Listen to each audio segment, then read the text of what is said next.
Buenos días, amables televidentes. Hoy comenzamos sin Licho, que está metido un tapón por allí, por Naco, pero ya pronto nos va a acompañar y nos va a ilustrar con sus pensamientos y sus comentarios.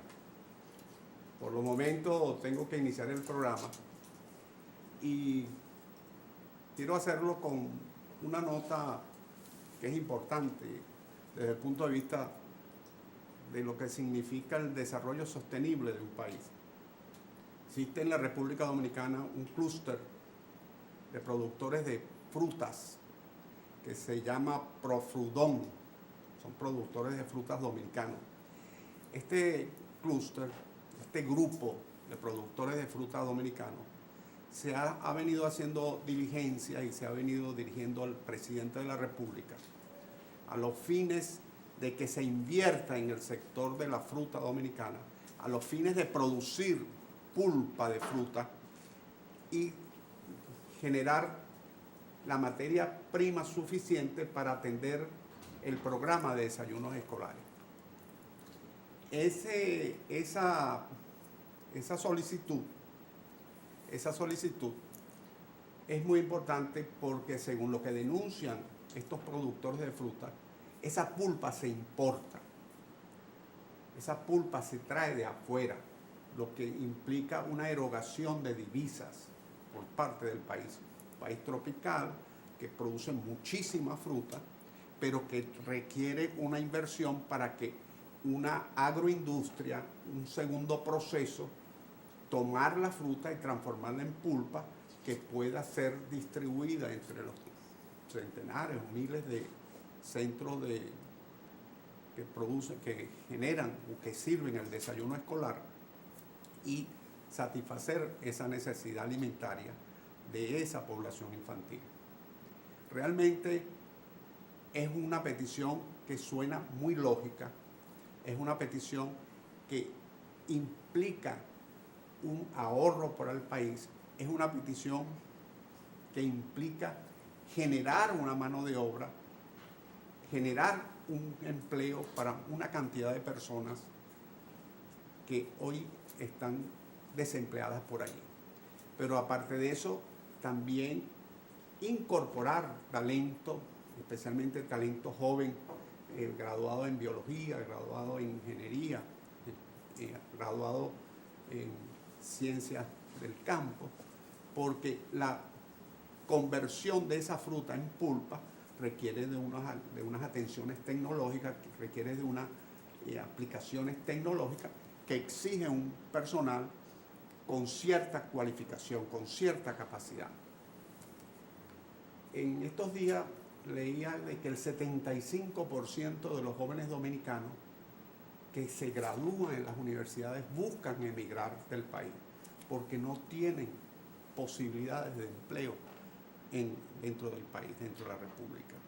Eso no es un fenómeno propio de... Eso es para otro tema. Es un fenómeno propio de los países iberoamericanos, que las universidades nuestras generan un talento, generan un recurso humano capacitado, y ese recurso humano capacitado termina trabajando en países industrializados o en vías de desarrollo. Es increíble ver la cantidad de muchachos latinoamericanos, dominicanos, uruguayos, venezolanos, colombianos, etcétera, que están en empresas en los Estados Unidos, en cualquier país de Europa, en Australia. Y es por eso, porque estas oportunidades, como el tema de la fruta y transformar masivamente la fruta en pulpa, como plantea la gente de Profrudom, no se hace en nuestros países. No se hace en la escala y en el nivel que puede hacerse. Definitivamente, estas son prácticas que, así como en la fruta, puede haber, y seguro que hay, en muchas áreas de la economía dominicana, que con una pequeña inversión, con una inversión orientada y dirigida, genera un cambio en las estructuras de producción incorpora recursos humanos, le da posibilidades al talento joven y oferta una nueva esperanza para centenares de miles de familias. Así que este tema de las frutas es un tema sumamente importante. Luego hay otro tema que viene siendo recurrente, que es el tema de las familias en riesgo en las zonas ribereñas de los ríos. A este tema de las familias en riesgo en las zonas ribereñas de los ríos se le suma el problema de la contaminación de esos ríos. En estos días hemos visto, no solamente en la costa de Santo Domingo, sino en varios lugares del país, que tanto la alcaldía de Santo Domingo como el Ministerio del Ambiente en muchas zonas del país han venido recogiendo infinidad, toneladas de materia de desechos de plástico y hasta de chatarras, colchones, etcétera, que lo traen los ríos. En estos días vi un reportaje sobre Boca de Yuma, que el grave problema que ellos están confrontando, que es una zona turística, que allí hay una cueva del pirata Cotufí, creo que se llama, no recuerdo, un pirata que anduvo por aquí en el siglo XVIII haciendo estragos, un pirata de origen puertorriqueño, pero él realmente era de origen alemán y cambió el nombre, lo latinizó, vivió muchos años en Puerto Rico, casó con una mujer curazoleña que vivía en Puerto Rico y hizo desmanes por esta zona, y en Boca de Yuma, en la profundidad del río, en una cueva, escondía sus tesoros. Este pirata que le dio nombre a esa cueva hoy en día es un centro turístico, es un llamativo turístico, y hay botes que te llevan hasta la cueva a través del río, y es un espectáculo y una fuente que genera economía y forma de subsistencia a los lugareños. Bueno, ese río, vi en estos días en la prensa, que también está invadido por el plástico, invadido por la basura, invadido por desechos sólidos que, por supuesto, muchos son lanzados por las personas que viven cerca de los ríos o poblaciones ribereñas. Amén de que hay algunas fundaciones económicas que vierten sus desechos en los ríos y los utilizan como cloacas. Bueno, estos programas que se están haciendo, que son muy buenos, como el de la Alcaldía del Distrito Nacional, el Ministerio del Ambiente y otros. Bienvenido, don Licho. Buenos días. Estoy aquí tratando de, muy buen tema, de sacar el bate como pin hitter. Pero es que estaba viendo en Boca de Yuma que había una cantidad de plástico y hay una denuncia, y creo que el Ministerio del Ambiente ya comenzó a hacer un programa de saneamiento de esa zona. Pero el punto focal, nodal, fundamental, es no hacer operativo, es tratar de que primero la gente tenga conciencia de que no debe lanzar colchones, neveras, plástico a los ríos. Eso es lo primero. Y lo segundo, ver que hay una cantidad de fundaciones económicas, crianzas de cerdos, etcétera, que vierten también todos sus desechos y convierten a los ríos en cloacas de cielo abierto. Decía que en Boca de Yuma hay una cueva por allí del pirata Carusí, creo que se llama, o algo así, un pirata puertorriqueño porque se crió en Puerto Rico, pero él es de origen alemán y tenía un apellido Cafuti, entonces lo criolizaron, lo nacionalizaron, lo españolizaron.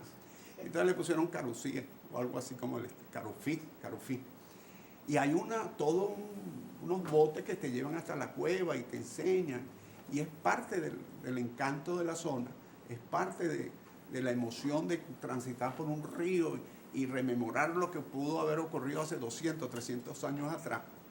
pero que hoy en día buena parte de ese encanto está minado por el plástico, por la basura, por un colchón que pasa y por todo lo que significa que te viertan desechos humanos o animales en los ríos y te los transformen en cloacas de cielo abierto. Eso trae como consecuencia que una cantidad de animales, plagas, mosquitos, etcétera, se coloquen en la zona y finalmente eso también daña el turismo y la economía de la región.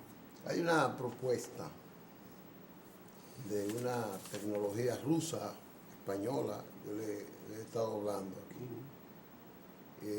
que pretende, es una propuesta que está interesante, se está implementando en Brasil, Uruguay, Ecuador, Bolivia, ahora llega a Haití, y se la están haciendo aquí las autoridades dominicanas, que es una propuesta que convierte, o sea, ellos llaman cero vertedero, porque aquí llaman vertedero, porque esa es una trituradora de desperdicio sólido que de repente convierte en la energía que usted quiera todos los residuos sólidos que usted produzca en una ciudad. Ella misma se diseña reciclable para todo lo que usted quiera. Si usted no quiere destruir los desperdicios, ella se los recicla. Pero si usted quiere producir un determinado producto a través de los residuos sólidos, ella también se los produce. Y ahora mismo en Haití van a instalar 2 plantas de esas. En Brasil ya hay varias. Y eso para los dominicanos sería interesante. Porque, por lo menos que la vean, interesante. Porque aquí, si eso la aplican, usted puede, con un proceso de educación, que la gente no tire la basura a la calle y además eso tiene una facilidad que en Haití no van a pagar ni un centavo por la instalación de esas plantas, porque se autofinancian. Se autofinancian, no, y hay organismos internacionales que la están financiando, claro. Organismos de medio ambiente. Yo vi un proyecto de eso, de unas plantas de esas en España. En España. Que generaban 4.000 empleos entre... Eso mismo está planteando. En Haití va a generar unos 8.000 empleos, las 2 plantas que quieren poner. Entonces eso debería ser valorado aquí, porque aquí hace falta mucha educación. Y no eran tan caras, porque yo recuerdo que esa planta, la planta en sí, aparte del terreno, etcétera, ¿no? Pero la planta en sí creo que estaba en el orden de 25 millones de euros. Seguro, eso no es nada, es inclusive más barato. Te pones a ver 25 millones de euros, con menos de 30 millones de dólares, son 150 millones de pesos. Nada, prácticamente nada. O sea, una inversión viable. Pues. Lo que pasa que ¿qué yo le puedo decir? Sí, porque y es una lástima, porque ahí estaba leyendo que hay un municipio, no sé si Santo Domingo Norte o algo, que se va a mudar, va a llevar también al vertedero que le vierte la basura a Santo Domingo, la capital. Ajá. ¿Cómo es que se llama el de la capital? No, el Gran Santo Domingo, sí. El Collado. No, pero hay un municipio que va a llevar al vertedero de basura de la capital su basura ahora, porque ya el de ellos está full ya. Entonces, ¿pero cuánto tiempo puede durar? Al de la capital no, porque el de la capital es el de Duquesa. Duquesa, van a llevar a Duquesa. Leí en la prensa que hay un municipio por aquí cercano que va a comenzar a llevar su basura a Duquesa también. Ahora, ¿cuánto puede durar Duquesa? Además de lo que significa un vertedero prácticamente a cielo abierto. Porque eso lo cierto es que lo van tapando con unos tractores. Ese es el sistema y van creando terrazas. E inclusive después tienen que colocar fumarolas para que el gas que se concentra allí no se transforme en una bomba de tiempo.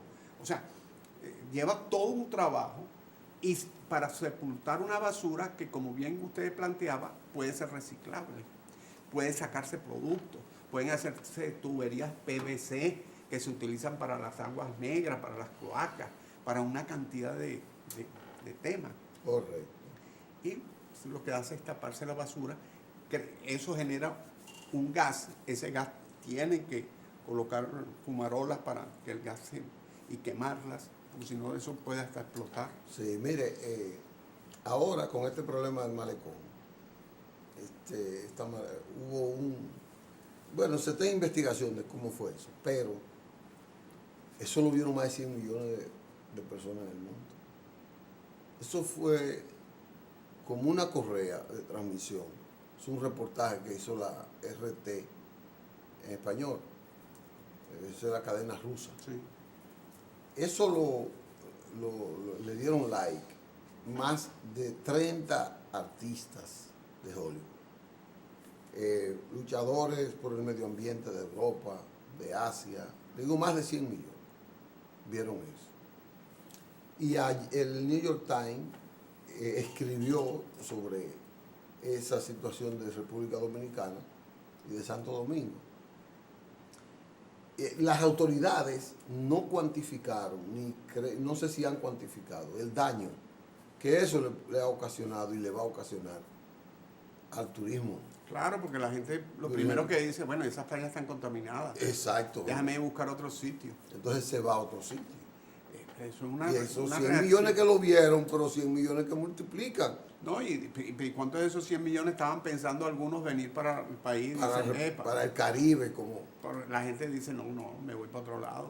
Sobre todo que en Europa hay mucha oferta turística parecida a las nuestras. Exacto. En Grecia, en los países. No, y el mismo Caribe. El Caribe tiene. Y aquí hay competencia. Ahí está Cuba que está explotando y hasta Jamaica. Y las islas estas y las islas Curazao pequeñas que del este, del Caribe. Entonces, tienen una competencia que las autoridades dominicanas. Por eso la mancomunidad en la gobernanza es importante. Claro. O sea, la coordinación en la gobernabilidad que se tiene que hacer sobre un determinado territorio es importante. Ese sectarismo partidario, político, esas ambiciones individuales que tienen muchas autoridades, no debe existir. Tiene que haber una comprensión de lo que es el Estado. Sobre todo en esos temas, que esa es la gallinita de los huevos de oro, de una de las varias, de las 3 o 4 gallinas que tiene el país, una es el turismo. Usted ha hecho énfasis en el programa varias veces de lo que es ponernos de acuerdo en los 5 puntos, un pacto donde los 5 puntos estratégicos de la nación sean absorbidos en un pacto por todo el liderazgo empresarial, político, por todo el liderazgo. Usted ha hablado de la educación, usted ha hablado del plan eléctrico, usted ha hablado de todo lo que es la seguridad ciudadana. Sí, la salud. La salud, o sea, que haya una comprensión del liderazgo para eso. Lo malo es que el liderazgo nuestro ha menguado mucho. Ese liderazgo comprensivo de lo global que es el Estado y de la sombrilla que debe ser el Estado para una sociedad, para una nación. Ese liderazgo ha perdido de vista eso. Y tenemos pocos visionarios en eso. Lo cotidiano ha copado la escena, el día a día, lo consuetudinario. Seguro. Es un tema que eso, déjame decirte, eso no es un privilegio de los dominicanos, ni eso ocurre en toda Hispanoamérica. No, yo sé. E inclusive en países como España. Y aquí no se ha visto, aquí ha habido 2 casos, creo que ha tenido esa visión. Uno fue la justicia, a partir del 94.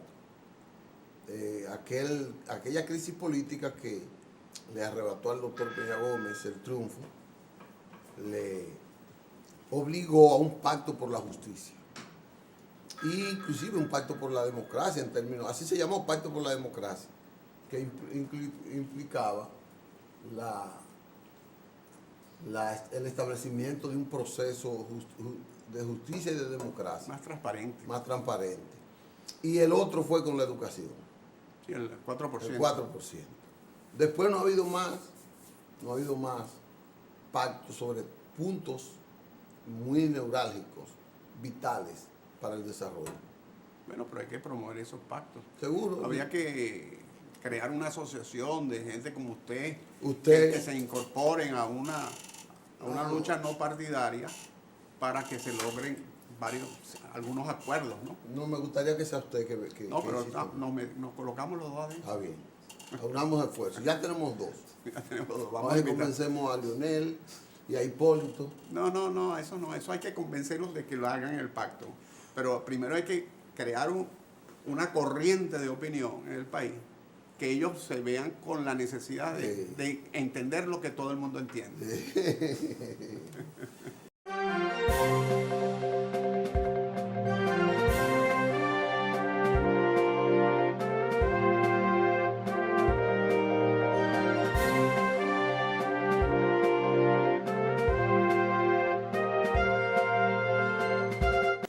Bien, regresamos con ustedes hoy en Periodismo y Sociedad, martes.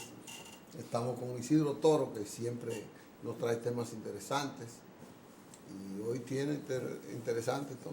¿Cómo está la cosa internacional? Bueno, hay muchos problemas internacionales. Como que hay poco, yo veo. No, está el tema de Nicaragua, están muchos temas, pero yo quiero tratar un tema. El de Nicaragua está peludo, como dicen, sí, peliagudo. Sí, porque que él se aferra al poder, ahora dicen. No, y en Monimbo, que es el barrio donde ellos hicieron el barrio ícono en el año 78. Del Frente Sandinista. El Frente Sandinista. León, esa ciudad. Pero ese barrio resistió 2 o 3 semanas a la embestida de Somoza, y finalmente Somoza tuvo que barrer el barrio. Bueno, allí es donde está el foco de la resistencia contra Daniel Ortega. En ese barrio Monimbó falleció Camilo Ortega, el hermano de Daniel Ortega. Y a raíz de lo que ocurrió en Monimbó, un grupo de 12, creo, intelectuales nicaragüenses hicieron un documento contra el gobierno de Somoza y apoyando al Frente Sandinista. Así y aquello el cardenal, Sergio Ramírez, una cantidad que de luego todos se separaron. Están todos en contra de Daniel Ortega. Pero en Monimbó, que fue ese germen, hoy es el punto de partida del foco contra el ícono del movimiento contra Daniel Ortega. O sea, 39 años después se repite la historia. 39 años después tenemos un dictador quizás peor, porque yo no creo que en términos de un mes o 2 meses Somoza haya matado 300 personas. No sé si lo hizo. En la forma que ha hecho él. En que lo ha hecho Daniel Ortega.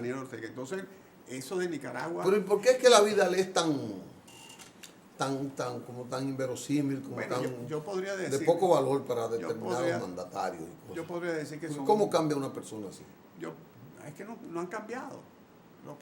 Ellos pero era la vida lo que le provocaba a ellos. Pero ese es un discurso.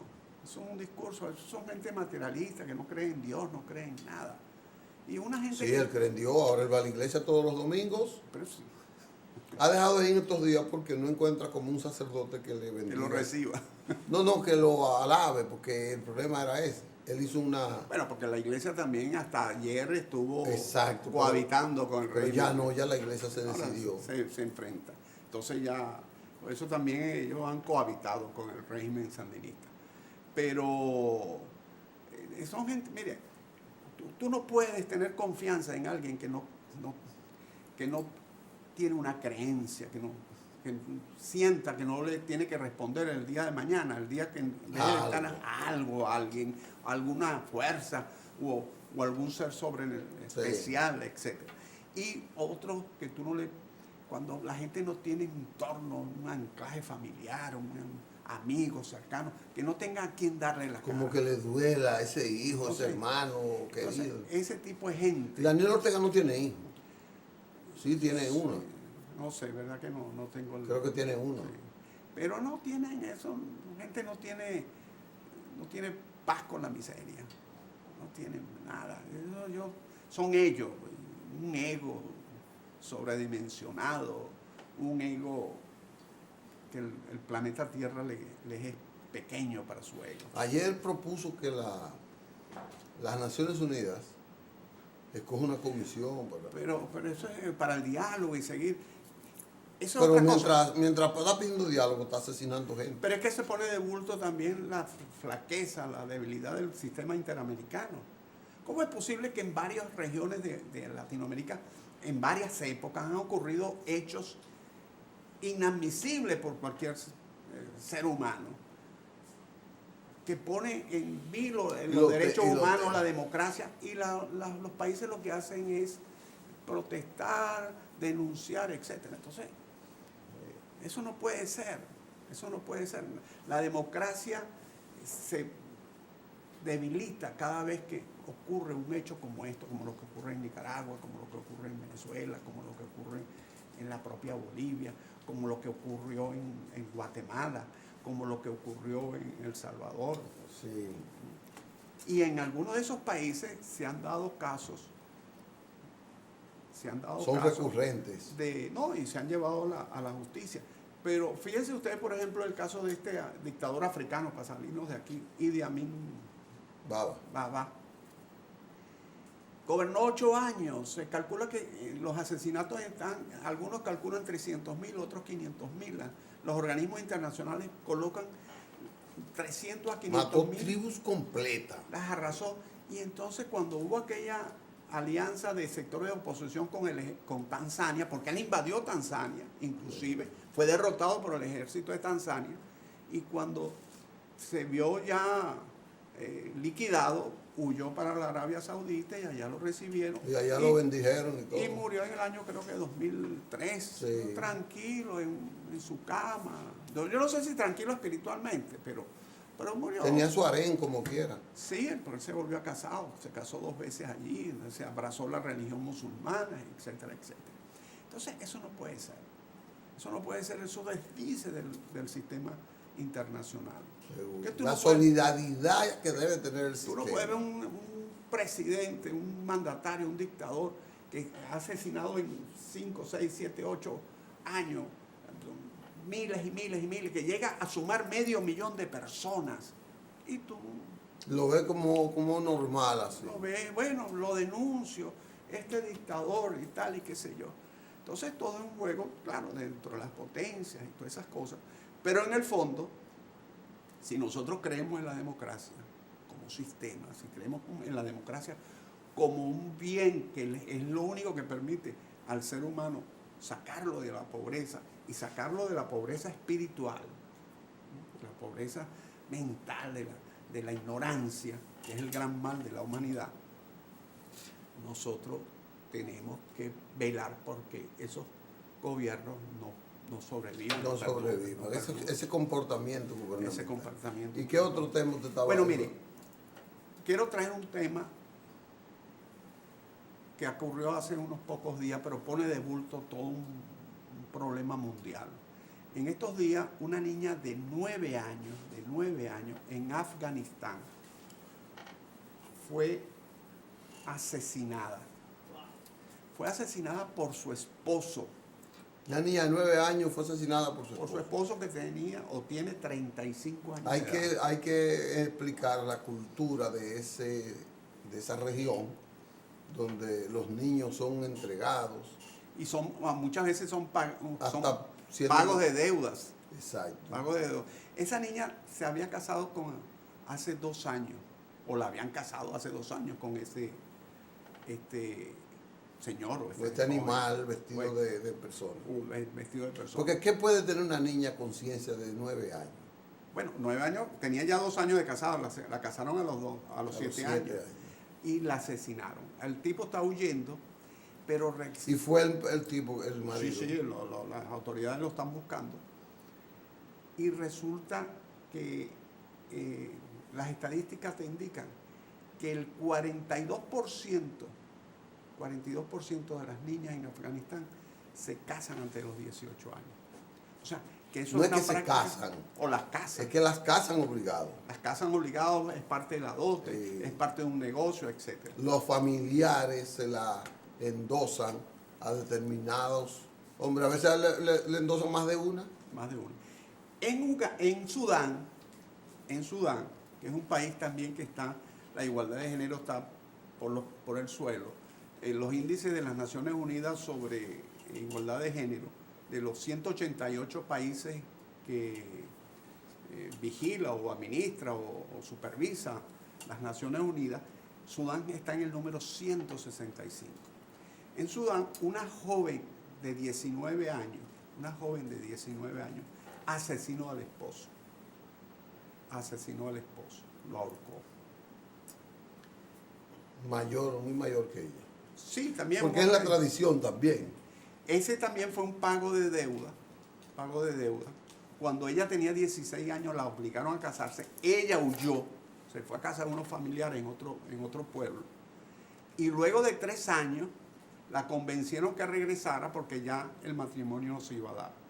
Pues se dio el matrimonio, obligado por supuesto. La noche de boda él la violó con otros 3 tipos que la amarraron. Él la forzó, la violó.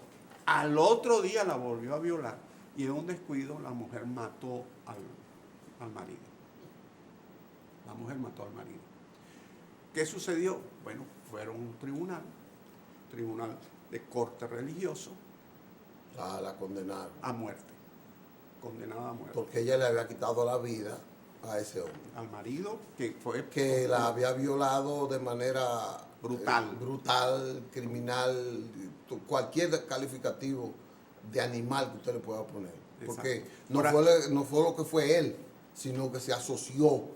Exacto. Por allí yo traje una foto de un afiche, que eso generó un afiche que se hizo viral de Sudán, de un movimiento en defensa de la mujer. Lo cierto es que el presidente de la República conmutó la pena de la muchacha. Entonces la conmutó por 5 años de cárcel y un pago de una multa de $20. Ellos tienen la autoridad para hacerlo. Sí. Ese es el afiche que se hizo viral en el mundo por el caso de esta muchacha. La muchacha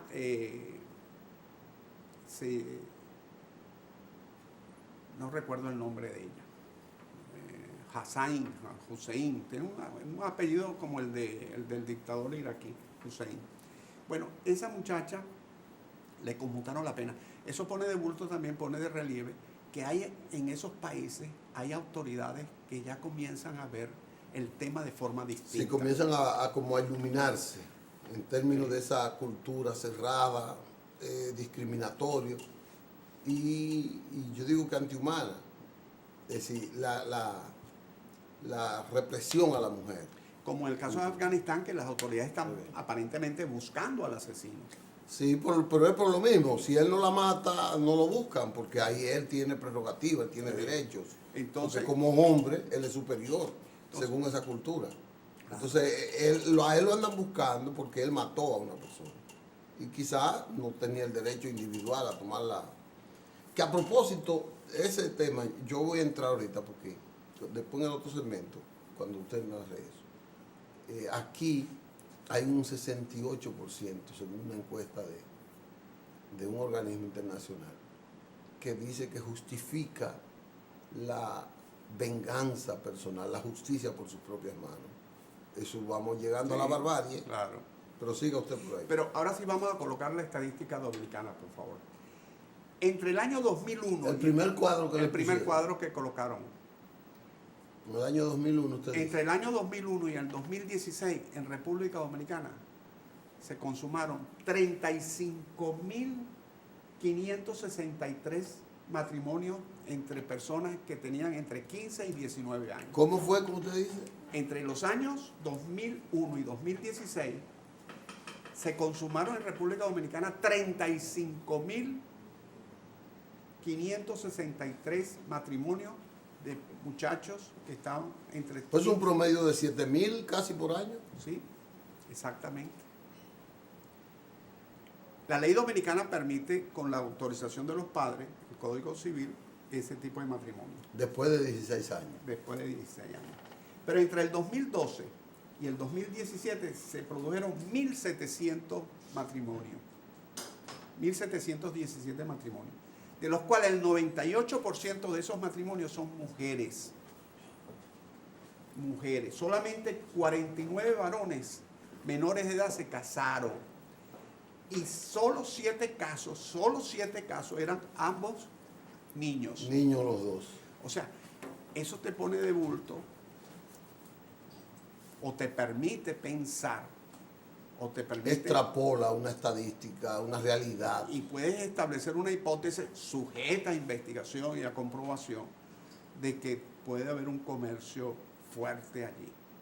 Comercio sexual, un comercio de algún tipo, una trata de... Habrá que ver qué porcentaje de extranjeros están vinculados a esos matrimonios. Claro. Porque el comercio se evidenciaría en términos de las estadísticas de extranjeros. Claro, por eso te está digo vinculado. que habría que establecer algunas hipótesis. ¿Y esos datos los obtuvo usted de alguna...? No, de la fuente de la República Dominicana. O gubernamental. Gubernamental, que son aquí el sistema de estadística funciona bastante bien. Las estadísticas dominicanas son bastante buenas y bastante actualizadas. Si hay algo que en los últimos años, vamos a decir en todo el siglo XXI, la República Dominicana se ha preocupado, los gobiernos dominicanos se han preocupado es incorporar la tecnología, la información a las plataformas gubernamentales. Pero eso contradice la legislación.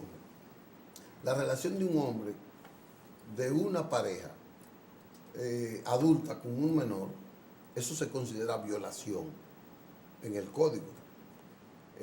Aunque haya consentimiento, eso está castigado en el código. ¿Cómo ocurre entonces ese matrimonio? Porque el matrimonio es una unión legal. Pero están permitidos por la ley si tienen el consentimiento de los padres. No. Es que está prohibido. Entonces eso es una incongruencia de la ley. De la ley. Que habría es que el Código Penal prohíbe la unión entre un menor y un mayor. Sí, la relación entre un mayor y un menor. La unión marital entre un menor y un mayor. Eso lo prohíbe.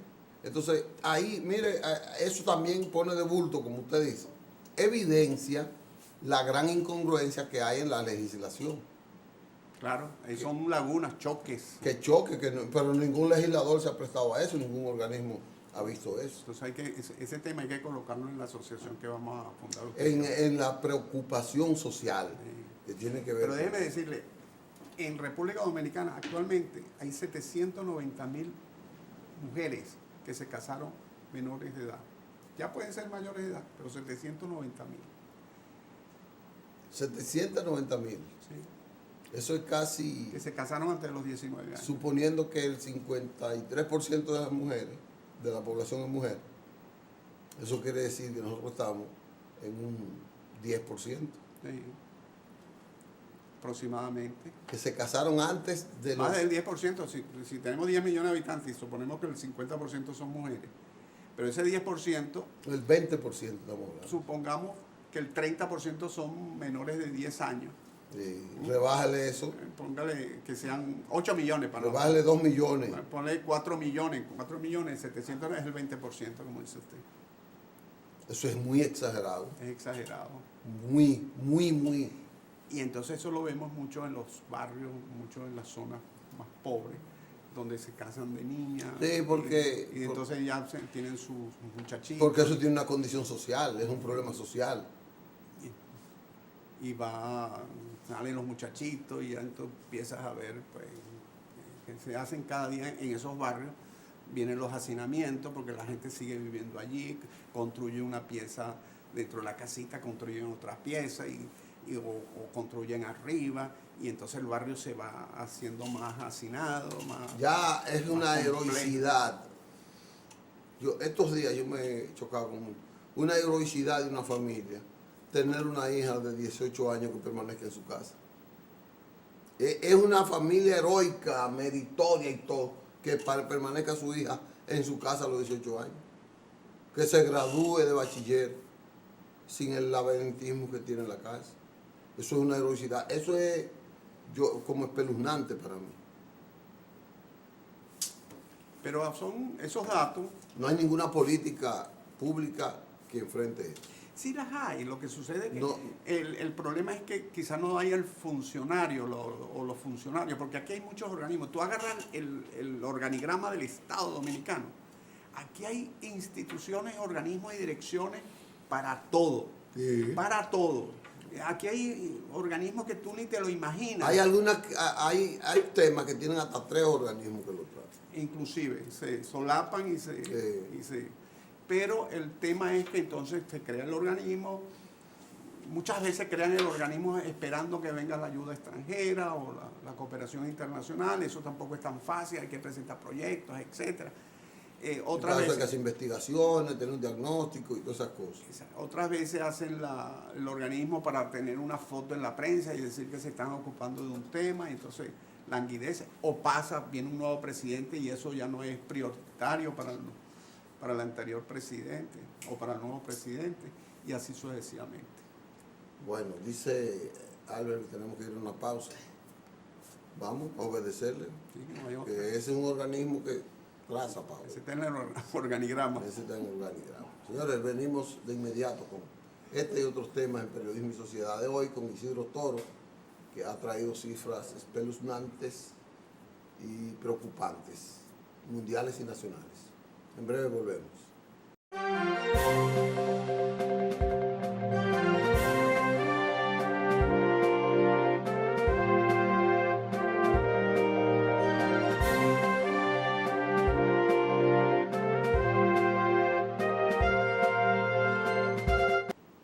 Bueno, regresamos con ustedes en este Periodismo y Sociedad estadístico, espeluznante, descriptivo, revelador de una desigualdad social en el mundo increíble y más en nosotros. Hay un dato que se había quedado en el tintero.